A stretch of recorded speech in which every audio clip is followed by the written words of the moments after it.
इस्लाम जो तहजीब इंसान को सिखाता है उसके कवायद में से कायदा ये भी है कि वो अपने हर काम की इब्तिदा खुदा के नाम से करे।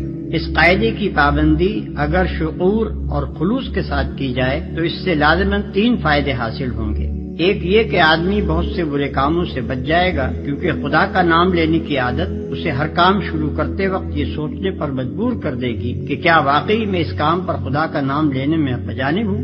दूसरे ये कि जायज और सही और नेक कामों की इब्तिदा करते हुए खुदा का नाम लेने से आदमी की ज़हनियत बिल्कुल ठीक समत इख्तियार कर लेगी और वो हमेशा सही तरीन नुक्ते से अपनी हरकत का आगाज करेगा। तीसरा और सबसे बड़ा फायदा ये है कि जब वो खुदा के नाम से अपना काम शुरू करेगा तो खुदा की ताईद और तौफीक उसके शामिल हाल होगी, उसकी सही में बरकत डाली जाएगी और शैतान की फसाद अंगेजियों से उसको बचाया जाएगा। खुदा का तरीका ये है कि जब बंदा उसकी तरफ तवज्जो करता है तो वो भी बंदे की तरफ तवज्जो फरमाता है।